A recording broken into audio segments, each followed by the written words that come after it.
தம்பி, வேலை ஒண்ணு கிட்ட இருந்தீல, நம்ம கம்பெனியில மண்டே ஒரு இன்டர்வியூ போகுது.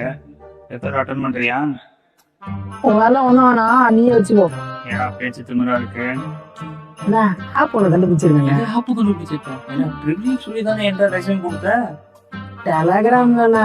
டெலிகிராம்ல நான் ரொம்ப தப்பா நினைச்சேன். என்ன ஆப் தம்பி கண்டுபிடிச்சீங்க அப்படி? ஏன் இன்வெஸ்ட்மெண்ட்? ஏ இன்வெஸ்ட்மெண்டா? ஏ என்னன்னு தெரியுமா? Auto investment. கர்த்தரே, அது ஆர்டிபிஷியல் இன்டெலிஜென்ட்ரா. ஐயோ இந்த சின்ன விஷயத்த கூட புரிஞ்சு தெரியாத தத்தியா இருக்கிறானே. இன்வெஸ்ட்மெண்ட் அமௌண்ட் 500 ரூபாய் போடுறோம்னா இப்ப அப்படியே போட்டா டபுள் 1000 ரூபாய் கிடைக்கும். 1000 ரூபாய் போட்டா 2000 ரூபாய் கிடைக்கும். ஏன்பா கொடுத்த காசையும் அவங்க ரிட்டர்ன் கொடுக்க மாட்டானுப்பா. இது எப்படிப்பா 500 1000 ரூபாயா கொடுக்கும்? அதுதானே இந்த ஆப்போட மகிமையே. நம்மளே கஞ்சி கூட வழி இல்லாம இருக்கான். இதெல்லாம் நமக்கு எதுக்குப்பா? இது சரியா படல. ஏன் நாங்களாம் போஸ் கடையில வீடு வாங்க கூடாதா? டிஃபெண்டர் கார் வாங்க கூடாதா? உங்களுக்கு மேல வந்தா உங்களுக்கு வயிறு எரியும்ல. தம்பி, நீ மேல வரணும்னாப்பா நான் ஒரு வேலையே வாங்கி தர பாக்குறேன். பேச்ச கேட்டுப்பா. இங்க பாருண்ணா, இப்ப எங்க 4000 ரூபாய் போட்டிருக்கேன்னா இப்ப எப்படி 8000 வரும்போது மட்டும் பாருங்க. ஒரு நிமிஷம்.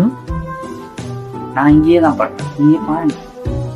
இது மழை பெய்யுதுல, நெட்வொர்க் இஷ்யூ ஆகுது. ஆனா இந்த 404 பேஜ் எரர்னு சொல்லிட்டு இது வந்து தப்புன்னு என்னன்னா 404 எரர் என்பது நீங்க 4000 ரூபாய் போட்டீங்கல்ல, அதை இப்ப 8000 ரூபாய் தருவாங்க. 8000 ரூபாவா?